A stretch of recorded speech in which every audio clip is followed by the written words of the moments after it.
নমস্কাৰ সকলোকে স্বাগতম জনাইছো অন্য এক নতুন ভিডিঅ'ত যিসমূহ ছাত্ৰ-ছাত্ৰীয়ে এবাৰ স্কুটি পাইছে অৰ্থাৎ ডক্টৰ বাণীকান্ত কাকতি এৱাৰ্ড পাইছে সিহঁতে ডিলাৰলে কি কি ডকুমেন্টস লগত লৈ যাব আপোনালোকক এই ভিডিঅ'ত দেখুৱাম যে কি কি ডকুমেন্টস আপোনালোকে লগত লৈ যাব তাৰ আগতে আপোনালোকক কৈ দিও যে যদি আপোনালোকৰ ডকুমেন্টস ভেৰিফিকেশন হৈ গৈছে তেনে ক্ষেত্ৰত আপোনালোকে এখন সাৰ্টিফিকেট পাইছে সেই সাৰ্টিফিকেটখন পোৱাৰ পিছত আপোনালোকে এবাৰ ডিলাৰত খবৰ কৰিব হয়তো ডিলাৰও আপোনালোকক কল কৰিব পাৰে কিন্তু আপোনালোকে এবাৰ খবৰ কৰিব নিজৰ ফালৰ পৰাই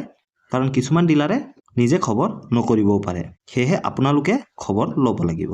বাৰু যি কি নহওক এতিয়া কও যে কি ডকুমেন্টস আপোনালোকৰ লগত লৈ যাব লাগিব ডকুমেন্টসৰ এক নম্বৰতে আপোনাৰ হায়াৰ সেকেন্ডাৰীৰ এডমিট কাৰ্ড 2 কপি জেৰক্স লৈ যাব higher secondary registration certificate 2 copy xerox লৈ যাব হায়াৰ সেকেন্ডাৰীৰ মাৰ্কশিট লৈ যাব 2 কপি জেৰক্স হায়াৰ সেকেন্ডাৰীৰ পাছ সাৰ্টিফিকেট লৈ যাব 2 কপি জেৰক্স যেটো আপোনালোকে কাউন্সিলৰ পৰা পাইছে সেই সাৰ্টিফিকেট কপিখন লগত লৈ যাব তাৰে পিছত আপোনাৰ পেন কাৰ্ড 2 কপি জেৰক্স লৈ যাব আৰু বেনিফিচিয়াৰীৰ আধাৰ কাৰ্ড অৰ ভোটাৰ আইডি আপোনাৰ আধাৰ কাৰ্ড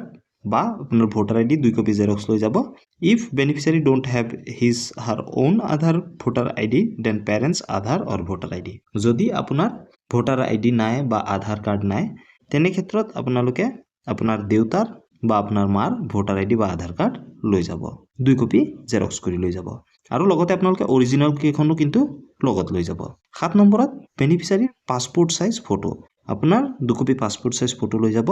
8 নম্বৰতে এটা ষ্টিক ফাইল কম্পালসৰি এটা ষ্টিক ফাইল আপোনালোকে লগত লৈ যাব লাগিব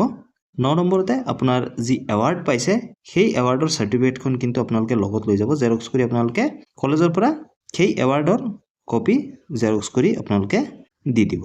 আৰু লগতে এখন ডিক্লাৰেচন ফৰ্ম আপোনালোকে দিব লাগিব ডিক্লাৰেচন ফৰ্ম মানে এনেকুৱা যে আপুনি কোনো নিযুত মইনা আঁচনিৰ ধন পোৱা নাই এটো হয়তো ছাত্ৰীসকলৰ ক্ষেত্ৰত প্ৰযোজ্য হ'ব যে আপোনালোকে নিযুত মইনা আঁচনিৰ ধন পোৱা নাই এটো গুৱাহাটীৰ এখন হিৰো ডিলাৰৰ হয় আপোনালোকৰ ডিলাৰে কি বিচাৰিছে সেইটো আপোনালোকে এবাৰ কল কৰিলে খবৰ পাই যাব কিন্তু সাধাৰণতে এইকিটা ডকুমেন্টছ আপোনালোকৰ দৰকাৰ হয় ইয়াৰ উপৰিও যদি আপোনালোকৰ কিবা ডাউট থাকে আপোনালোকে কমেন্ট সেকশনত কৰিব পাৰে নতুবা আমাৰ ইনষ্টাগ্ৰাম টিমত আপোনালোকে ফলো কৰি তাতো খুদিব পাৰে ধন্যবাদ জয় অসম